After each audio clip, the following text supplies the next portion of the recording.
like y'all niggas is homies. If he's doing music, you gonna fuck with his music. If he's doing music and like you kind of know him, you ain't gonna fuck with him because that's your homie. So like, there's a lot of loyalty, and that's what's killing like the creativity. And like if like you got like, let's say you got like 5 people fucking with you, and you got like one person, or you just started, and he come to ask you, he wouldn't even want to ask you because you know what time you're gonna be on. So like niggas is like heavy on like loyalty, and like niggas always want to like only fuck with niggas like they fuck with. And he goes like that with like a lot of the DJs too. You know what I'm saying? So it's like, it's kind of like, it's hard. But like for me, I know a lot of people. And like I feel like even knowing a lot of people is like when you started taking your shit serious, niggas see the potential, they see the difference in the sound. They start acting like niggas is changing on them. But nah, I'm not changing on them. Like I saw something on like Instagram like a while ago. He said like, the grass and the tree started from the same place. Facts. But you'll never see the tree hanging out with the grass. But it's deep.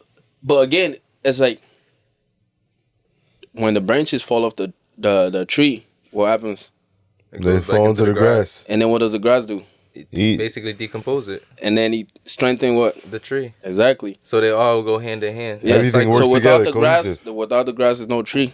And without the tree, the grass doesn't really fulfill its purpose. Yes. So everybody got a purpose, and I felt like even if like you don't fuck with me online or like you fuck with me more in person, you know, you still got your purpose, bro. I still fuck with you. It's still love, but like you ain't gonna be doing something, I'm gonna support it. And that's the type of shit that's killing niggas. You know what I'm saying? Like it's the loyalty shit that's killing niggas, because it's like if you ain't loyal to me, if I got something going on and you ain't even showing me love, I'm doing shows, I'm like, yo, pop off for me. That's and facts. You ain't even slide. You ain't make a move. And now like you trying to start a whole brand, and you see like I got like motion. And you asking me, bro, post this on... Nah, bro. Business is business. Fuck you. Nah. You ain't moving that way. You ain't moving that way. It ain't even fuck you, bro. Like, you gotta pay me. Nah, that's facts. You gotta pay me. I invest in myself. I need payment. Which is right. Like, when I asked you for that, or not even asked you for that. Yeah. When you could have returned that to me, you didn't, because of, like you said, loyalty to something else. Exactly. And it ain't even like I'm trying to be mean and shit. It's like, bro, like, niggas really work hard to be where I am today. If he's my nigga... If he was to ask me, bro, he ain't never gotta ask me, bro. I see him doing something, even posting a picture, it's already on my story, feel me? Facts. Cause like when I drop, he's telling his girl, his girl is telling this, like everybody posting my shit. He's putting one for you, and then without guess you what? having to ask. And then guess what? When his girl got something going on, I post it too, cause you showed me love, and that's what's killing niggas, cause it's like the love is like turned into loyalty and it turned into circle. So there's so many bubbles and so many circles that like everybody don't want to fuck with everybody.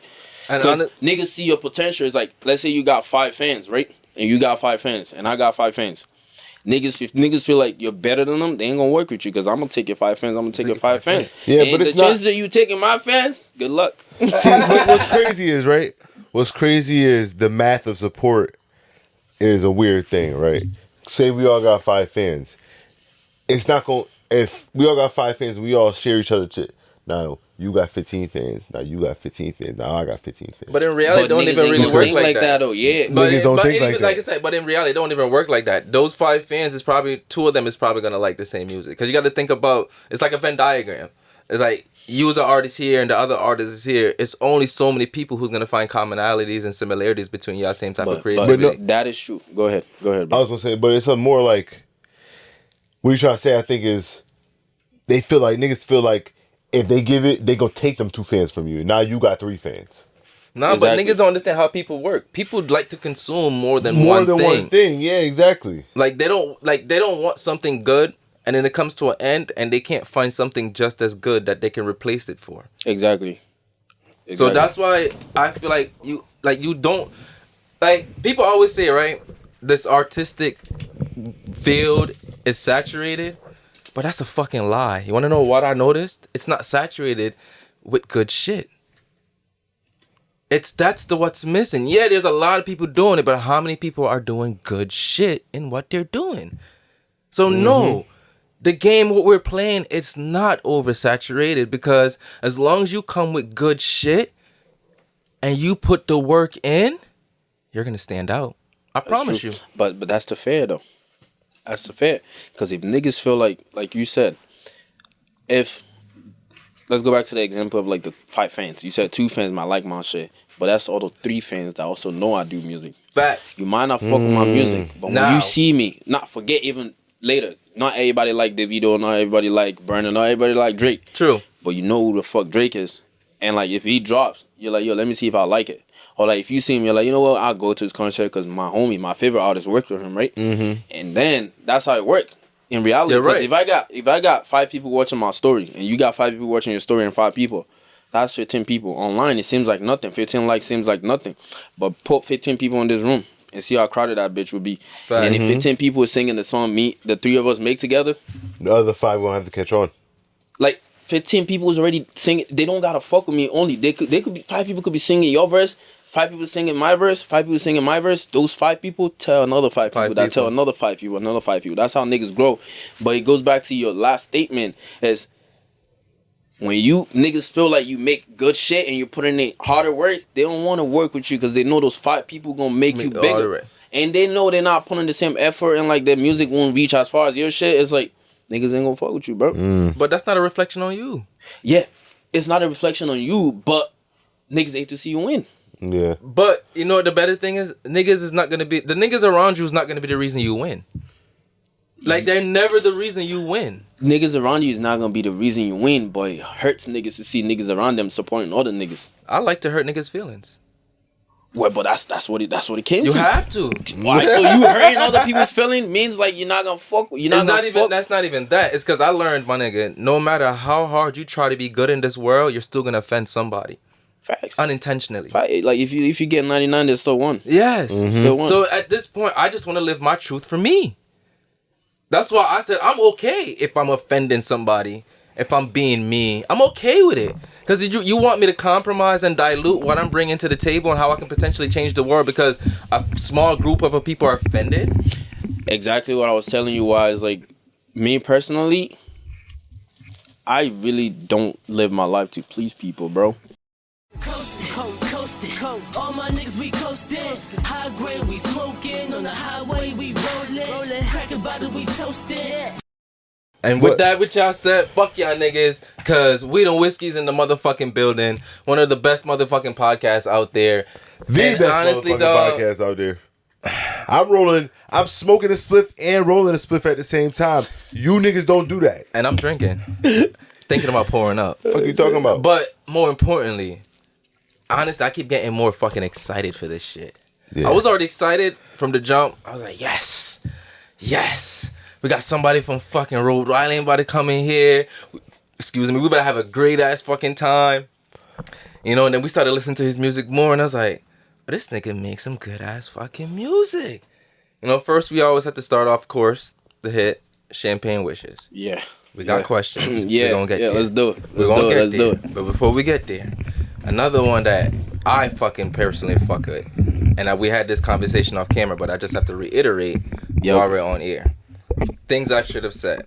That is a great ass song. That is the song that made me fall in love with you as an artist.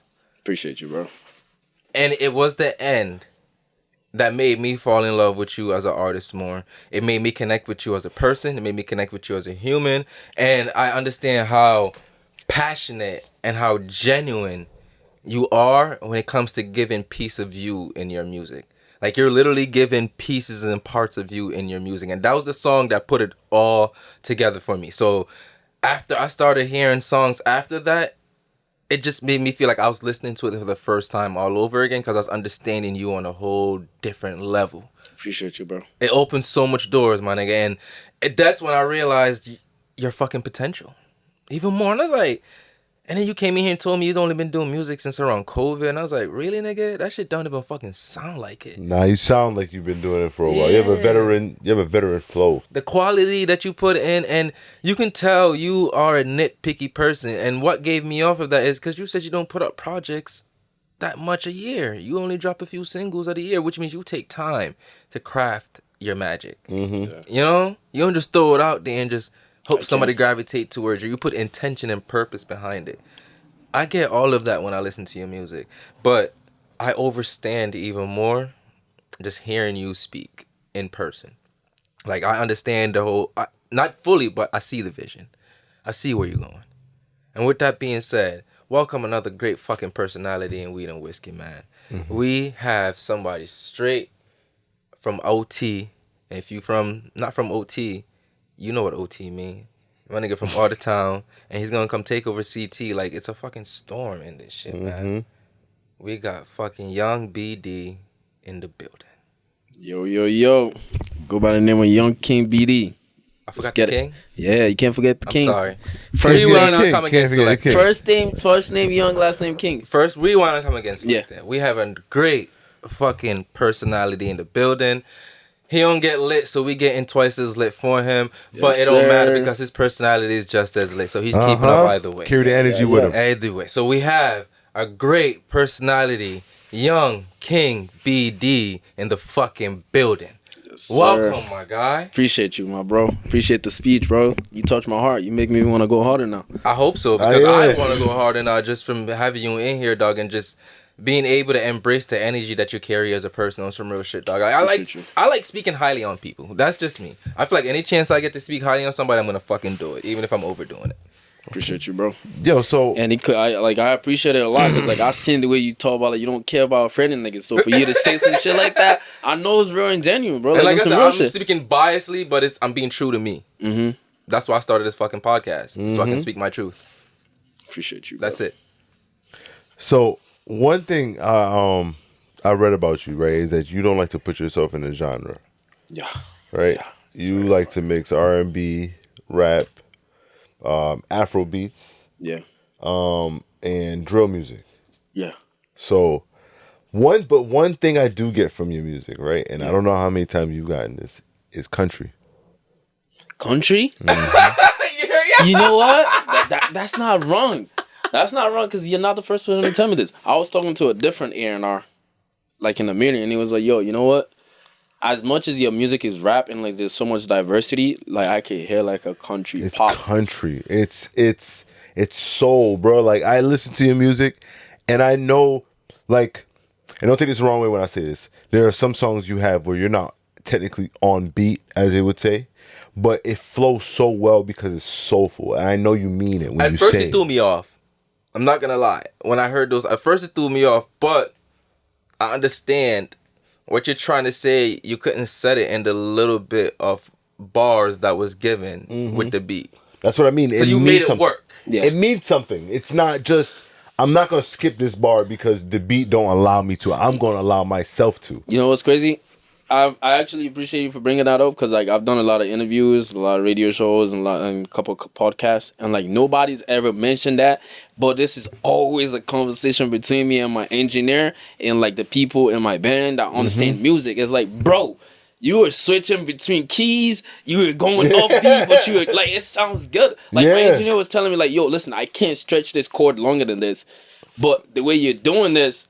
Like it don't sound bad. It don't. It don't Word. sound It don't. bad. But like it's like you're not in the four chord. Like when you rap, like it's not in the four chord. But No. like it's like it works. It works. That's It what I'm works. saying. But only certain people can make stuff like that work. For somebody who's only been doing this for 2-3 years and able to find even those little things and it works for them, I feel like that's a genius within itself that needs to be appreciated and recognized. Appreciate you. On some real shit. There's a Appreciate lot of you, bro. unrecognized Facts. genius when it comes to people.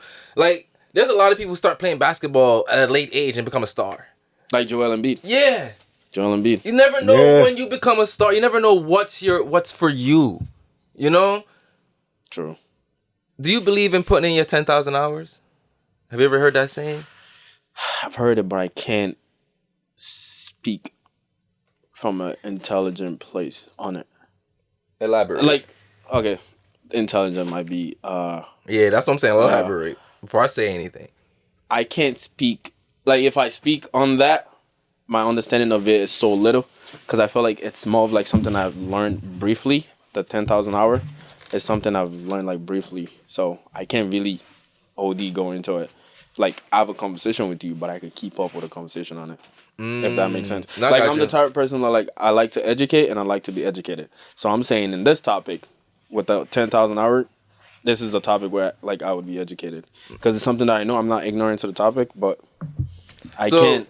Basically, the synopsis of 10,000 hours is, in order for, well, from what we've been getting from when we started, is in order for people to give you the true credibility that you deserve as what you're doing and give you the shine for it, you have to at least put in 10,000 hours worth of effort and work into your craft.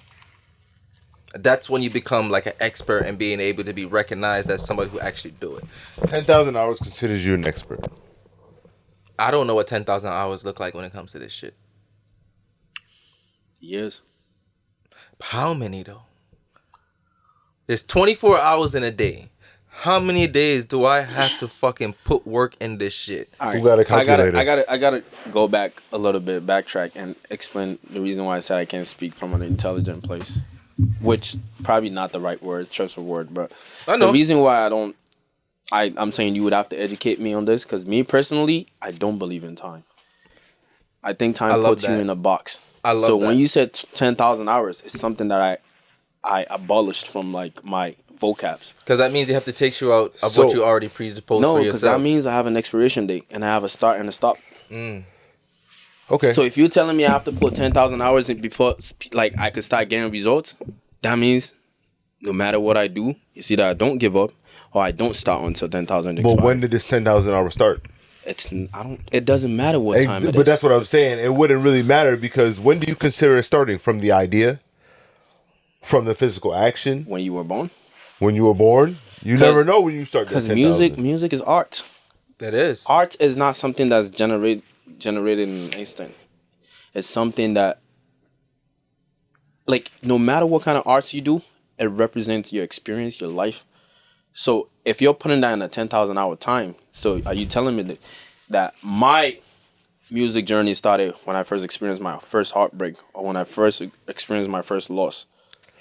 You know, because if I'm making a heartbreak song, it doesn't mean I'm going through it right now. So when does the 10,000 hours start? Yeah. And like, when is my expiration date? I mean, so since you brought that up, how do you handle heartbreak? Because in a lot of your songs, my nigga, it's about either you not want to get your heart break or that bitch ain't shit, so you ain't gonna fuck with her because you don't want your heart broken. Honestly, like speaking from like an honest place, I'm a very honest person. I like to believe that it depends on the version of me that you're speaking with. I feel like I'm in a different maturity level now than I was when I used to feel outbreak heavily. Mm-hmm. So back then, the way I handle it is just I just cave in my feels. Like, you know how like niggas thug it out? Yeah. Just thug it out. Is that healthy? I don't express how I feel. I don't talk about it. I feel you. If like we ain't working no more, like I just move on. Is that healthy though? It depends on what you mean by LT. I mean, I'm asking personally for self because I do the same thing. It's not that it's not healthy. It's that we all go through different stage of emotions. There's people that like when you leave a relationship, they start missing you right away. There's people that it takes few months before you start missing them. Even years. So if I break up with you today and I'm fucking another bitch tomorrow, that don't mean I never loved you. Because I might miss you in like 2 months, but then in 2 months you might have already moved on. I might miss you in the middle of me fucking the new bitch. Exactly. Wow. That's very... Might be thinking about you while I'm like, yo, this It's bitch like, ain't even you. damn, this pussy She's good. not This you. remind me of this other good pussy I had that was you. No, this shit trash. It's like, damn, I missed had that. good wish pussy I had the before. other one. Exactly. Yeah. I mean, it happened to me before. I definitely thought about my ex wearing some pum pum before. Yeah. It's life. It happens. It don't make me less of a man. It the don't make way me I less of a really human. Deal with heartbreak is I try not to move on. You try not Try to not to move on. Yeah. Explain that. Okay, so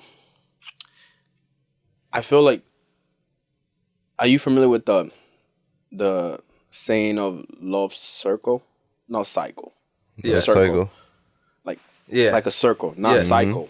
Because cycle goes all around. Like it could go from stage 1 to stage 2 to stage 3. Circle. There is a stop. Like a bubble. Yeah. Remember I told you I don't believe in time, so I Yeah. can't confidently tell you nothing Circle's about infinite. long cycle, whatever. Yeah. Because I feel like cycle keeps going and going till it reaches the final state and then it start all over again. Start and stop. I don't believe in that. So I believe I'm looking at this. What do you call that? The painting or the dartboard? the dartboard. The dartboard? dartboard. So it's like there's a center to it and there's an outskirt to it. Yeah. So the way I told you about like me not moving on is I believe if we were in love at some point, if we fell out of love, it's because we got out of that circle. So love is not something that's infinite. Love is not something that has like a start and a stop time. It's a place. It's in spurts. Yeah. Like to me, That's like why- it's like enlightenment. Yeah. Enlightenment is not come to enlightenment and it just lasts forever. You go through enlightened stages. You know, there's certain moments where you're gonna be more enlightened than others. Yes. But that's just the process. Exactly. So, what I was saying about the love circle is, we could be in love, and you're much closer to like the center of the circle than I was. That doesn't mean I don't love you. It just means you feel love harder than I feel it because you're much closer to it. The moment we step out of the bubble, or like the moment I feel like I could start moving on, but I'm still in love with you, so I can't move on. But I could move on because you're not in the circle no more, or because we're not closer to the circle no more. Because it's like everybody have like exes they will go back to. Like, I have people like in my life that is like, yo, you know what? I still love you. It hurts to see you with somebody else, but I'd rather see like, you I'm with somebody cool else. Fuck that. Like, I'd rather see you with nobody else. That's why I tell you I don't move on. Like, I don't want to see you with nobody else Ever? Never. like if I truly love you, like, yo, bro, it's like I want to be the one to move on, but I don't ever want to see you to move on. It sounds like a fuckboy shit to say, but like, it's like, bro, if we're like in a breakup and like it's a man shit to say. We like we're in a relationship and we take a break, it's like, bro, I'm fucking shit, but if you fuck somebody, you're gonna break my heart and I ain't never gonna want you back. But low key, I still do. It don't mean like I'm giving up on you, bro. You know what's fucked up about that? Dudes say that shit. Let that same woman still come back to you. The one that broke your heart. In the time of heartache, you might take her back. That's why I was saying love circle, not cycle. Yeah. It's like, if we fell out of love, doesn't mean we can't find our way back into that circle. Because to me, love never really technically dissipates. Like, all right, let me elaborate. So, I don't believe in hate. Only because I don't think hate is a real thing. If you really look at it on a technical term. Hate is not the opposite of love. That's what I believe in. Hate is the absence of love. It's completely different. So it's a matter of when love is no longer in a certain vessel, it's just missing love. It's not filled with hate. It don't no longer just become overfilled with hate. No, you're literally just missing love. The minute love started being poured back into you, now you understand that spectrum of it again. But you were just missing it until it comes back from other people. Now think about it as a circle. That's why I'm agreeing with you in every way, because no matter how long you go without having love inside of you or flowing throughout you, it doesn't mean love stopped doing what it was doing. You know, it never stopped its process. Like with you never stopped loving that person because you have a personal connection with them. Like, I could never stop loving somebody that I truly was in love with. That you gave yourself to. Yeah. Even if, like, I see you with another nigga, it's like I probably tell myself I'll never touch you. But, like, deep down, I'm wishing, you're like... lying. Yeah, but deep down, I'm wishing all you find is heartbreak and you come back to me. All right, so what about... Not saying, like, I want you back and I'm stuck and I'm waiting. Like, I'm moving on too. I'm falling in love again. So what about... But it's like, when I see you again, it's like there was a time and a place where we loved each other. And I know that place is still there. Fact. Okay. Because as much as, like, I'm like, yo, fuck my exes, like, I could make a song and be like, yo, fuck that bitch. I truly mean it. Fuck that bitch. But deep like, down. It's like, it's also like, fuck that bitch. I want that bitch. So any of your exes ever know the song was about them? When I make song, I make it specific. I make it direct. like in my relationships, like, I've never actually wrote argument is about one person and one person only. Okay. But other than that, I've never made a song that's just specifically about one person. Like, the hook could be about you and the verse is not. But the situation is specific. But when I'm telling you, she don't want my love, but I hit it already. Said she wanna fuck and I'm feeling so ready. What's under my tide and I'm swimming so steady. She ain't for the street, she don't got too many. Jenny off the block and I mean it heavy. Like, all that line is hints and you know I'm talking about you. Because when I say Jenny off the block, it's probably something we talk about a lot. So you ever been confronted? A lot. Like honestly, bro, I don't be following my exes. But, like, they still be supporting my music. So it's like, I had one of my exes. I mean, I only have one ex, but like I've been in like situations for a long time. I still consider my exes. You know what I'm saying? It's like, she hit me up like, yo, you know what? This is a beautiful song and I know it's about me, but like, you don't gotta text me back or nothing. I just want you to know, like, keep going, like, you know what I'm saying, like, on some more, and I'm just like, okay. But like deep down, like, I want to express myself, but it's like, you know what, like, Fuck that. but like not fuck you, but like fuck you, you know, like life goes on, but like I never move on from a breakup, like never. Like I don't be sitting there jealous and thinking about you though. That's the thing. Nah, but I have one deep question real quick, right? So you say you don't move on, right? And you always you don't move on because you give so much of you to that person. But what about in 5 years when you're no longer any pieces of that person you gave to them? But here's the thing. It's not that I don't move on. It's that like I'm an artist. Everything reminds me of you. Like if I'm making a song, like the song makes itself. If you play me a slow beat, that beat instrumental could take me back to the time I was with this person. And just then, a certain sound. Yeah, like it's like sonically, it's like music takes you back in time, so I can never move on as an artist. It's like sometimes music take me back to like 10 years when I was in high school. And it's like some shit I want to talk about, like days where I had Jordans in my holes in my Jordans.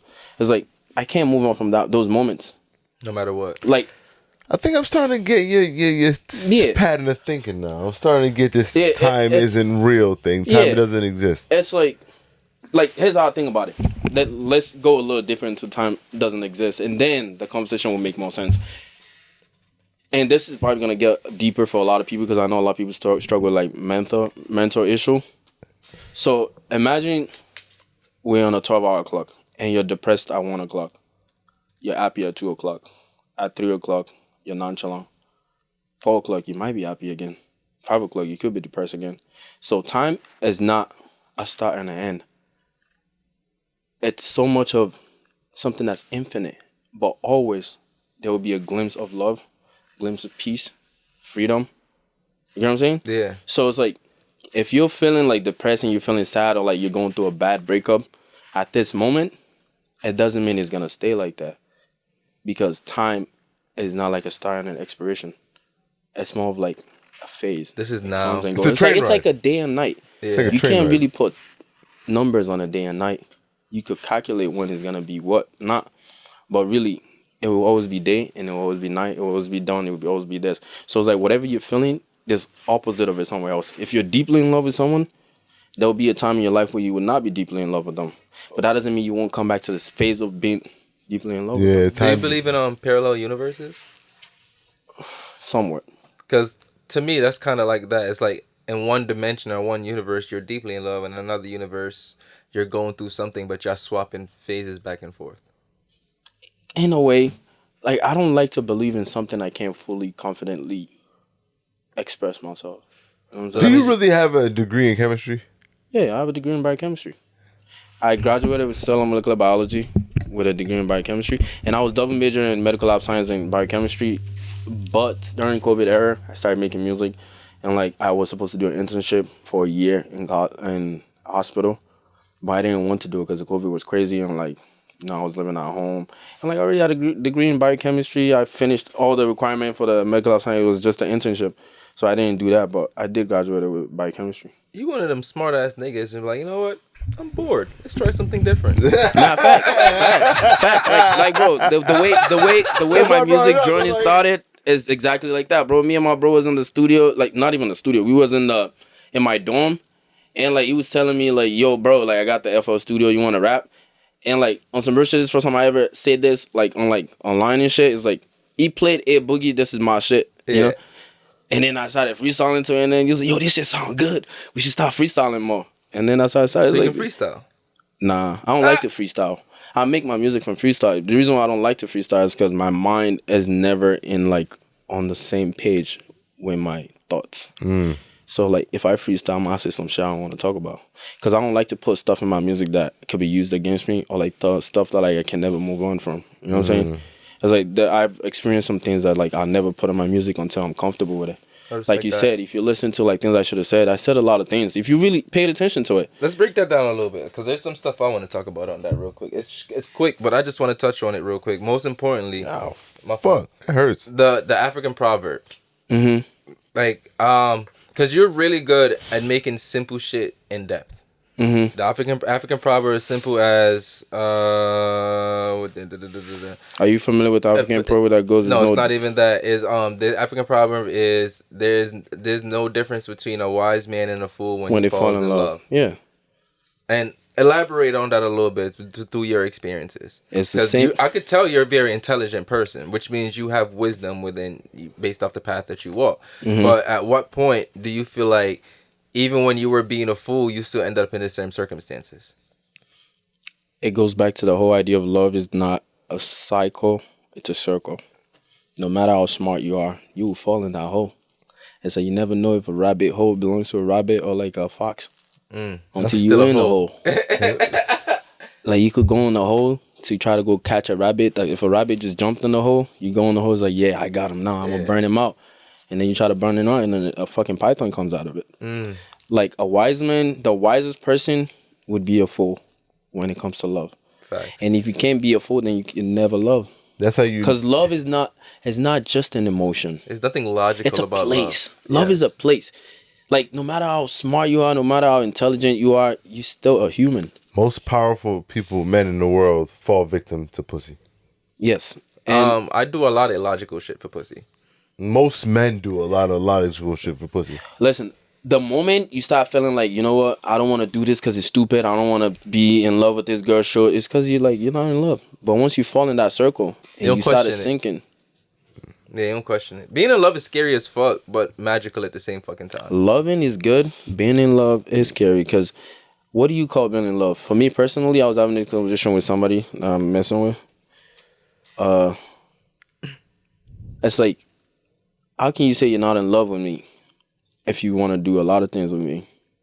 That's like, it's because I love you. I'm not in love with you because I won't tell you my deepest secret. I'll just only tell you the basic stuff. I won't tell you stuff that makes me vulnerable. And the moment you start sharing stuff that makes you vulnerable is the moment you are deeply in love. Which is why a wise man can turn into a fool. But isn't that just pillow talking? What? Isn't that just pillow talk? That's not pillow talk. Nah, That's not pillow talk. Because, like, for example, now, you doing music, right? You mentioned something, I don't know if I can mention on the thing, but you were saying you were doing big things. Imagine sharing a plan with somebody you were fucking with. So, then y'all end up breaking up, and now a stranger with your secrets. Let's say, for example, you get, like, an opportunity to sign, like, a big deal that could take this to, like, the highest height, and you missed out on it. And you were sad and down about it. And you expressed it with somebody that you're in love with. Right? And then y'all break up. That's a secret they could use against you. Honestly, I'm at a point from my experiences where even if I'm in love with somebody and I'm with you, I don't tell you the things that's going to determine my future until it's a reality.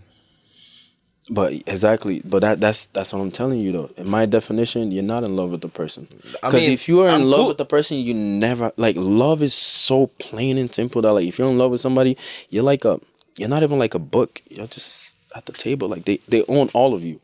When somebody's in love with you and you're in love together, it's like one. So where's that balance in loving somebody and being in love with them and also loving yourself as well, too? Self-control. Because that's where I'm saying, like, that's why I don't speak on things even with my loved one until it's a reality. I mean, especially yeah, when it comes to major things to my future. It also goes. Okay, so there's another saying that, like, I like to live by: power of thinking, power of thought, which is thoughts, power of speech, and power of presence. If you have something going on for you and you speak on it, you never know what the other person's thought is. Let's say you tell your bro about, like, a job you got offered. And it's like, yo, man, this nigga's about to be up. He's about to be balling. Man, fuck, I wish that was me, bro. Damn, bro, this nigga's gonna flex on me and leave me behind and shit. You know what I'm saying? And, like, his thoughts could affect your opportunity just because he wishes you bad. You never know what kind of, like, I hate to say this, but you never know what kind of angels around him. No, you know? And sometimes even the closest people, you just subconsciously will have bad intentions for you just because of where they stand in life. Jamaicans call it bad mind. Yeah, exactly. That's just all it is. Yeah. But sometimes, like I said, most times it's a reflection of their own environment. Yeah. Like, it's easy to throw in the story, like, throw hate around or throw any type of shade around when it's already in your ball court. You know, it's already in your environment. You feel like hate is already thrown at you, so it's easier to throw it because it's what you already know. But what you know and what you are doesn't always define you as a person. Action They say action speaks louder than words, but sometimes action can be deceiving, Facts. and words can be full of lies. Facts. And it all goes back to a wise man being a fool. Somebody could you could be in love with like a girl heavily, and she's playing you super heavily, But you can't see none of it. but you can't see. But that's what I'm saying. As intelligent as you get, you only learn you're still just a fool. Yeah. The wisest man is a fool to something. Nobody's all smart. That's why like they call God like the Most High. It's like he knows all. No other man knows all. Like a strong physicist, a strong physicist might not be that good at like biology, and like you have to educate them. Which is why I was also mentioning like there's some topics I'm strong on that I could educate people on, and there's some topic that I like to be educated on. I respect because that. nobody's all knowing. It's like we could have if we could have like a deep conversation. It's like you're somebody that's special to me because it's like now it's like I could teach you some shit and I can learn from you. Observe and listen. Because sometimes you talk to people and they only hear you, they don't listen to you. Because before you finish the conversation, they already responded. How can you listen to me if you just responded to me right away? Like Jamaicans say, go in one ear and come out the other. Yeah, Africans say it too. Yo, it's funny because Everybody says that. Nah, Africans and Jamaicans are so fucking common and similar with their culture in so many ways. Like my cousin, she married somebody from Cameroon. And I'm like, it's to the point he loved the Jamaican culture so much that at times you think he's the Jamaican one. On some real shit. But it's because his culture made it easier for him to assimilate to what he was, from the knowledge he was missing. So him dating my cousin, he got the knowledge that he was missing from the culture. So he was able to dive in there once he understand things a little bit more. Exactly. And then my cousin became a little bit more African because it's like sometimes you get tired of your own culture after a while. You want to dive into certain ones a little bit more. And then when you get that inside perspective of it, it's just so easier to really take it on as your own. But then you don't realize it's easy because I've already been practicing some of the things that they've already been practicing just in our manner. What was your biggest culture shock when you came to this country? Cultural shock. Racism. Good Racism. one. It's like, the way I grew up, color was never a problem. You see a white man, you're happy to see a white man. You tell all your friends and everybody about seeing a white man. But then I got to America. And then it's like, even in Africa, it's like you say, my nigga this. We never know what that shit means. I mean, I didn't know. The people I grew up around didn't know. We just say nigga, like, it's like, yo, it's a cool thing that like black people say in America. Niggas put their pants on their waist and they say, yo, my nigga, what's up? That was the question I was going to ask you And then too. it's like, you get to America and it's like, you know what? This person treats me different because of the color of my skin. Like nigga means something here. Yeah. It's like even like the bad words, like fuck up, like we throw that shit around like it's not a bad word. We don't say when fuck I up. was We growing don't say up. fuck up here. We probably say fuck off. No, no, like I fucked up. Oh, okay. Yeah, okay, yeah. all right. Because fuck Yeah. up sound like some true African shit. Yeah. Yeah, it is some true African shit, but like it's more like yeah, like you fucked up. Fucked up. Yeah. And it was funny, like even with the word nigga, right? It's like we as on the Western side, like we're here trying to culture and teach ourselves that the origination of that word is from African descendant. It's from the word negus. So now it's funny how you coming from what we call the homeland, and you never understood the real meaning of what nigga meant over here. And we over here is trying to assimilate to that word so bad that we gravitated back to the homeland for this original definition. Do you want to know why that's the case? Why? Because they only teach colonization. They don't teach racism in school in Africa. They tell you about how the white people come, but they ain't never tell you about what they did to those people and how they treat them. Like when I was maybe I have like a gap in my memory, but like I've never learned about racism. It was always colonization. We were colonized by the British. Yes, you're right. We gained independence in this time, but it was never like, oh, yeah, we know we were slaves. But it was never like, okay, nigger is like... Are we still enslaved? Yeah. Are we still enslaved? And how? Yeah. Like I feel like, in general, freedom is impossible to achieve. Peace of mind is possible. It's like, freedom is not a topic that's discussed from a racism perspective. It's discussed from a colonization perspective. A national There's perspective. a difference between those two if you really think about it. Yeah. You can colonize something, take over something. Because it almost made it sound cool. It's like a game. In a bad way. You know how like you were saying like champagne wishes make you want to dance, but you know it's a sad word. Yeah. It's like when they tell you about colonization, you're like, okay, yeah, the white people came, they colonized us, but it almost seems like they colonized us, but like they also freed us. So like they kind of blessed us in a way, because they like the way it's taught is like they bring Western cultures and Western stuff, and like you learn, but then they took people as slaves to go work for them, which is like, and even in Africa, like slavery is it's practice. It's like you own people. Like there's people that own people They that want to work feel like in slave the house. masters. Yeah, and they treat them like a slave. It's like you wash, you cook, you clean for the whole family, and like they don't pay you shit because they own you. They just feed you. That's crazy. it. Actually, It's very common amongst the rich you people wanna in switch Africa.